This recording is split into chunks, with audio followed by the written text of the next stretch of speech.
Okay, guys, Tell the Truth Monday, really pleased with the performance of our football team. Went on the road to get a victory against Vanderbilt. We did it. A lot of players played very well. Still some things to improve, but we made a lot of improvement from week 1 to week 2, and hopefully this week we make the same amount of improvement. On offense, 41 points. It's the 30th. We scored 30 or more points in 9 straight games, 300 yards passing for 11 straight games. 0 allowed sacks for Vanderbilt. Got to give credit to Coach James Craig and our offensive line, especially Cam Wire, who started at left tackle, played every snap, and did very well. Very pleased with the play of the offensive line. Very pleased to see John Emery have his career best 103 yards rushing. Johnny made some great cuts to the outside, made some good runs inside. The thing that I'm most pleased with is 0 turnovers, and he has done a great job of taking care of the football, becoming a complete back. Miles Brennan, the first player in LSU history to have 300-plus passing yards in his first 2 career starts. His passing yards, 682, completions 50, and TD passes 7 are the most of any LSU quarterback in the first 2 career starts in school history. A pretty good start for Miles. Terrence Marshall had another big game. Jontre Kirkland, 2 touchdowns. I was so excited to see Jontre have those 2 touchdown catches. He has done a tremendous job for us at LSU Tiger, right there from Lutcher High School. 11 players caught passes versus Vanderbilt, spreading the ball around. We +3 in the turnover margin. We have 6 takeaways in 2 games. Of 6 takeaways this year, 4 have led to points. So a tremendous job by our whole team there. On defense, very impressed with the performance of our defense, especially the yards after catch. We're only 60 yards compared to 383 the week before. Tremendous improvement on assignments, tremendous improvement on getting to the football. We had 3 sacks, 2 interceptions, 7 first downs, 63 total yards in the second half. Tremendous job of making some adjustments and coming back and playing 60 minutes of football. 2 stops in the red zone. Obviously, having Derek Stingley made a difference for us in the backfield. Flott had 4 tackles, 2 tackles for a loss. You know, that second play of the game when he came up and made that tackle off of the bubble screen, I knew we were ready to play just by the way we flew to the football and we tackled. Elias Ricks and Todd Harris had 2 interceptions. Special teams, all 3 of Zach's punts were down inside the 20, 2 of 2 of field goals, 53 in the 31-yarder. 25 yards on 4 punt returns, including a 48-yarder by Stingley. So, pretty good job by football team. There's some things to improve. Too many drops. Still, we got to improve on our effort. We cut our load down by half for sure, but we still have to improve on that and making in-flight, in-game adjustments. I thought our coaching staff did a tremendous job. We still need to continue to improve in that area. On to Missouri. Missouri on offense is very, very complicated. Coach has a lot of shifts and motions. We'll run the triple option. First time I've seen a pitch in a while off of a dive, a quarterback and a pitch with a lot of different formations. So we got to play assignment football, boot and waggle team. Run a lot of nakeds, offensive line, a good zone blocking team will cut you, and also run some gap plays. On defense, they're a 3-4 defense. We'll run some bear, and they'll blitz you. They'll bring pressure. They'll play man coverage and play zone. Well-coached football team in Missouri. We're looking forward to this week of challenges of us getting better as a football team every day. Any questions? Coach Shea Dixon with 24/7. Obviously, you talk about week 1 to week 2 jumps. We saw that from Miles. Stats aside, the first week, just getting comfortable. What made him, in your mind, much more comfortable when it came to the game plan and maybe how it played out with him in week 2? Well, we simplified it. Obviously, simplified it, and he worked all week on stepping up in the pocket, not scrambling to his right like he usually wants to. Once he feels pressure, sliding up in the pocket. I made him a little cut up myself for Drew Brees, and I don't know if that worked or not, but I know he studied it. But I think we worked very hard on him staying in the pocket, stepping up, and making the right throw, and then let it rip. When he sees it open, let it go. That touchdown he made to Terrence, that free safety was sitting right there. That ball was right on the money. Hey, Ed, Matt Moscone, ESPN Baton Rouge. You mentioned Cam Wire. Looked like he had a good day. Could you maybe just go through some of what you saw going back on film, sort of assessing his day in a little more detail? Yeah, I thought that he was very good in his protection. Could finish his run blocks a little bit better. But we were really worried about their defensive line. They had an excellent pass rush. We didn't have to give them as much help as we thought we had to as far as chipping or sliding his way. I thought he handled that guy pretty good. Very mature. Cam has been in our program for a while. He's gained weight. He's got bigger and stronger. I'm very proud of him. Hey, Ed, you mentioned the drops there. With the receivers, what do you think has led to that, and what things in practice are you all doing to kind of work with that? I know you guys got real creative last year with that. Yeah, I do believe that it's time for the quarterback. New receivers catching balls, nervous first game, taking their eyes off of the football, trying to get up the field before they catch the football. They're going to run today for some drops. All our receivers who drop the ball will run extra today after practice, and we'll have extra catches on the jug machine. And just to bounce off Cam Wire, I was checking on the status of Dare Rosenthal this week. And then on top of that, obviously you've been wanting a defensive line that's more aggressive and attacking for a little while. I guess how pleased are you 2 games into the season about how far LSU's come in that sense? Yeah, well, first of all, it's fun to watch. It's fun to be part of.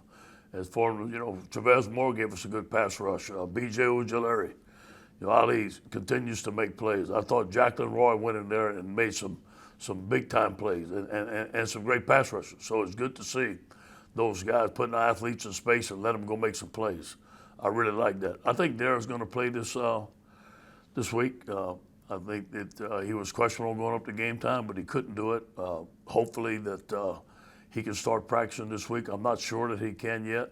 I think he will be, and also available this week will be Chris Curry. Chris could not play last week because of an injury. And talking to Jack today, we feel like that he better go this week, and hopefully he's available. Hey, Coach. Glenn West with LSU-Missouri. It was a big week for you guys on the secondary and just kind of the improvements from some of the younger guys. Can you talk a little about just what you saw from guys like Elias and Cordell in their Week 2 performance, and maybe how Derek Stingley his presence kind of helps those guys? Yeah, I think Derek Stingley's presence helped everybody, including me, to be honest with you. And it gave us a lot of confidence. He's one of the best players in America. It took the pressure off of Elias. It took the pressure off of Cordell. But you know what? That was their first time playing in that many snaps in a game. And so their second game, I think there was less nerves. They were more assured of the things that they had to do. I think they just stuck to the technique. Didn't give up any big plays, which I was very, very pleased with.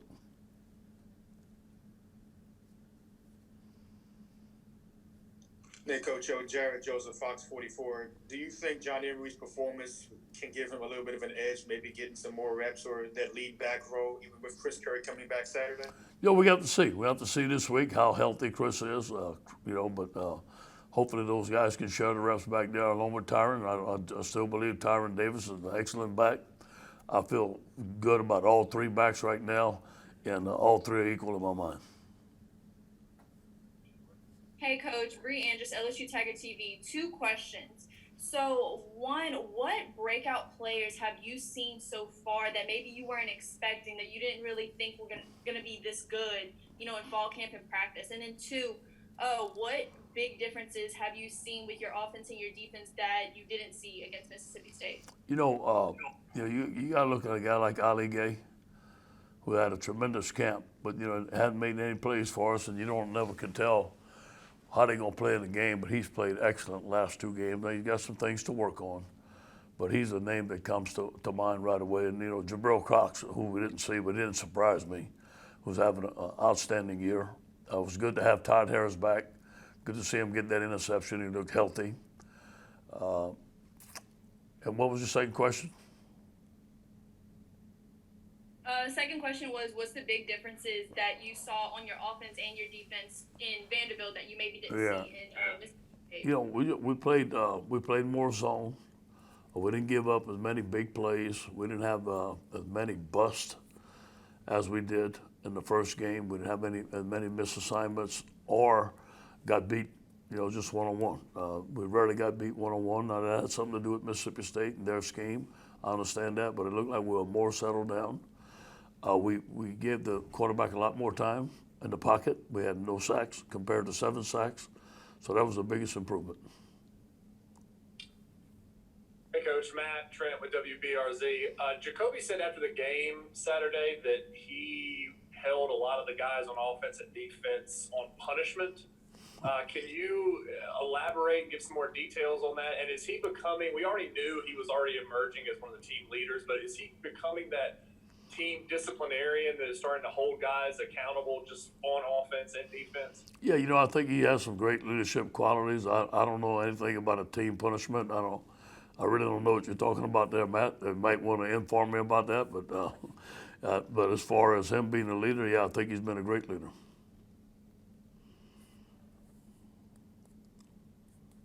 Hey, Coach O, Garland Gillen, Fox State in New Orleans. I know we saw with Miles about waiting your turn, and I know there's some other guys in your team that maybe had a chance to transfer but just stayed in the program. What does it say about John Trey Kirkland that he's kind of stayed in the background? I know he's been on special teams, but he's a senior, and he's finally getting his due there, especially against Vanderbilt. Yeah, you know, perseverance. And John Trey's come to work with a smile on his face every day.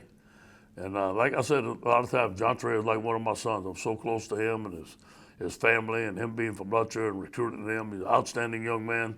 And there's no one that wants him to have more success in the program than we all do. And it's good to see it, but he's waited his turn. We tried to get him the ball in his hand, playing Wildcat, tried to play it on defense. But you know what? He kept on telling me, Coach, I want to play receiver. I'm going to be a darn good receiver. And he sure is. I hope he has a great senior year. Hey, Ed. Wilson Alexander from The Advocate. Cade went through like a small slump last year, but, you know, you said it might be kind of an open competition during preseason, but he started the year now 4 for 4 and hit that career-long 53-yarder, just, you know, nailed that kick. How much confidence do y'all have in him at kicker at this point? A lot of it. And to be honest with you, I'm glad he's kicking well because Preston was right on his tail. And there was some competition in camp. And the young man we have right behind him is an excellent field goal kicker. And I'm glad to see that Cade's doing well. Cade knows that he has to perform well, and he's done well so far. I think he's bigger and he's stronger. He's more confident. He got to face it. Last year he was a freshman, and it's hard for a freshman to come in the SEC and not be nervous. But I think this time he has his steps down, he has his routine down, and he's more confident.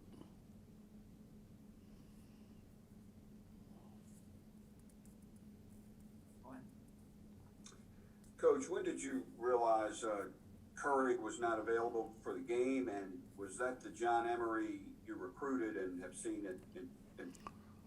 Yeah, you know, we were hoping all the way till up to game time that maybe Chris could go. Now, although he didn't practice, we thought that maybe he better come around and Saturday maybe give us some snaps but you know, Jack said he couldn't play, so I listened to Jack. He couldn't play. Yeah, that's the John Emery recruited. It took a little while for him to come, but it's just like any other freshman. Everybody grows at their own pace. John's a tremendous young man. He's a confident young man right now, hard working. Like I said, Saturday night, he's gotten bigger and stronger in the weight room. I think Kevin Falk has done a tremendous job with his development. He knows his plays. He hangs on to the football, and he's very, very eager. Hey, Coach, this is Josh Sibley with Louisiana Gridiron Football. How much of an advantage is moving Andre Anthony back down to defensive end with that pass rush and having his hand back in the dirt? Yeah, you know, he was kind of like a tweener in the 3-4. You know, he wasn't a 4 technique, but he wasn't that outside linebacker type. And the 4-3, he's perfect. You know, I think he's a good end. He's very smart. He does a lot of things for us. Plays very hard, makes plays. Still has some assignment stuff to do to get better. And also in our cheater package, we can put him at the 3 technique and put more speed on the field.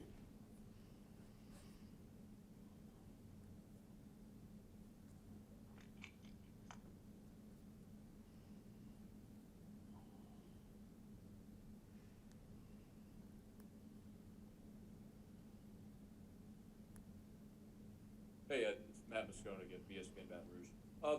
Plan still to play Glenn Logan this week, and if so, how does that affect the defensive line rotation? And has he been practicing? Like, is he going to need to get back up to game speed, or is he good to go? Yeah, he's good to go. He's been practicing. We're going to start him. He's been practicing every day. Hadn't missed a practice. I've been taking second team reps, doing individual. We've been running extra on his own. He's going to be ready to go.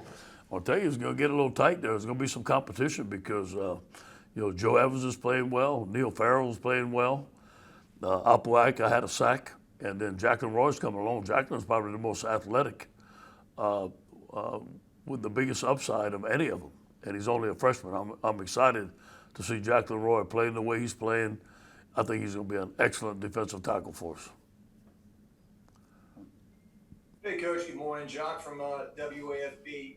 Coach, when you dominate a game, you win 41-7. Is it easier to go back and clean up? Okay, big kick return at the end of the first half. Second half, running back wide open, could have been a touchdown if you caught it. Those kind of things that could hurt you down the road. Yeah, it grabs everybody's attention, especially the head coaches. And those are some things that, we got to look at personnel. I looked at it with Coach Mack this morning. What's happened is we got so used to everybody just not taking the ball back. And I think we got a little laxed. And we need to stay in our lanes. We had 4 guys bunched up right away. Some of us personnel, some of us scheme, some of us technique. We got to get it cleaned up. And we got to expect every kick to come on out. Those backs coming out of the backfield free, we talked about it on defense last night. I even said it on the headset. We've got to clean that stuff up. Now, it was a lot better from the first game. Again, it's a new defense. Some guys that are blitzing have a peel rule. When the back comes, they got to take it. It was a short split when we missed it. It should have been a switch call. We didn't get that switch call. We're going to work on those things in practice this week. Hey, Coach. Just curious, you talked about some of the adjustments that everybody's kind of making, playing with more confidence. Do you feel like your team is kind of getting back on schedule? Obviously, you lost the non-conference games, but do you feel about right for where you would be in a season in week 3 now? Yeah, winning makes you feel good, or makes you confident, but you always got to look at your competition. And we all know that the competition is going to be a lot stiffer coming down the road very fast. And so I'm always looking at competing at the highest level in the SEC and where we at in order to compete at the highest level. We still got a ways to go. But we made a tremendous improvement over from week 1 to week 2. Now we got to continue to make the improvement, and we cannot make the mistakes that we make and play the elite teams in the SEC and expect to win. Back to Joseph Evans, he's a guy who obviously went from defense to offense and just back to defense. 1, what has that been like for him? And 2, what have you seen in him along the way to keep trusting him, I guess? Yeah, he would probably be starting at guard this week. If Ed Orgeron may be questionable this week, he'd probably be starting at guard. So he's one of those guys that can play both ways. He comes out of his hips. He's very fluid. He's very smart. I haven't seen Joe have a bad day. Joe comes to work every day with a smile on his face. If you tell him to run 10 gassers, he's going to say, yes, sir, and run 10 gassers. He does a lot of things well, plays hard, and still's got a ways to go. He's had a cast on that hand. He's been playing with one hand and playing the position very well. So I can't wait till his hand is completely healed so he can start using his hands. Ed, it's Brett Martell with AP. To what extent would you say the SEC has evolved toward a passing league where defensive coaches maybe are spending more time worried about receivers, tight ends, and quarterbacks? Yeah, well, than they used to be? Yeah, well, it has because of the spread, obviously, and it seems like everybody's in the spread now. Everybody has great athletes. Everybody's throwing the ball deep. I watch the SEC on tape. I watch them on TV. There's some great players. There's some great coaches. There's some great schemes. But you know what? You can never lose the sight in the SEC that in order to win the SEC, you have to be physical up front. And the great teams are always going to be able to run the football. The great teams are always going to be able to stop the run. Hey, Ed in New Orleans. A couple of questions, please, sir. Do you think, and doubling back to what you said about Miles, that him being able to navigate around the pocket is a giant key for him moving forward? And 2, after watching the way Arkansas defends Mississippi State, do you wish in hindsight that you had gone back and played more three-man line and dropped 8? Yeah, first of all, yes, Miles maneuvering in the pocket with pocket presence, being patient and stepping up is something that we worked very hard last week on him doing it, allowing the routes to become open, and then when they become open, and let it rip, throw it, and make a decision and let's go. And he did that. I thought he did that very well this week. Now, it wasn't like he was under a whole lot of duress, okay? And but on the double pass, he got hit pretty good. He got hit pretty good, and that was a pretty darn good pass that he threw. So a lot of improvement there. Still some improvement to go, and it's got to start with the offensive line also. Obviously, that when we go back and we watch the film, there's some things that we could have did different. Number one, played the scheme better, with better technique and better alignments. Made adjustments within the scheme. Although it's man, there's sometimes you can switch stuff off because of splits and not switch stuff off and communicate better. We didn't do that, and there's also some times where we could have played more zone. But I will say this, Ed, on that 3rd down and 20, we dropped 8 and we rushed 3, and they completed on that play. So, hindsight's 20/20. This is the first time that we had seen that offense live, as far as myself personally, and I know we're going to be better at it next year. We'll wrap up with Amos and then Gilbert. Hey, Coach. I was just curious about the receiver rotation. Do you foresee it being this deep all season, or do you foresee it kind of whittling down some of the guys? Yeah, we're going to try to play as many guys as we can. I'm pleased with the play of Eric Gilbert. Yeah, and hopefully we can play him some at tight end, some at receiver as he learns the position. I want these young guys, I thought Keyshawn Butte made some good plays. I thought he came along as the game went on, made some good plays, broke some tackles. Coy Moore has had an excellent camp for us. He missed that little crossing route, but we've got to give him patience, give him time. So as Trey Palmer. Trey's got a lot of speed. So I think as the season goes on, we got to give those guys some confidence and let them make plays. What was the difference between, during this COVID, between a home game at LSU and then a road game? Were there some same things similar, or what did you think from the sideline? Well, the home game at LSU, we're so dependent on the Tiger Walk and the energy that it was difficult to match. Obviously, it's always going to be difficult to match. And there's no place like Tiger Stadium. Going away, when we walked into the stadium at Vanderbilt, they were playing loud, very loud crowd noise. And I got a little worried because we didn't practice crowd noise all week, which we usually do, go and play an away game. But they can only play, I think it's 75 decibels loud when we're out there, which is not very loud. So it didn't affect us at all. It was kind of eerie going to the stadium with no fans and stuff like that. But I think we learned our lesson from the first game that we have to create our own energy. It's like this for both teams. I think the biggest thing is that you lose home field advantage. Thank you, Coach. All right, guys.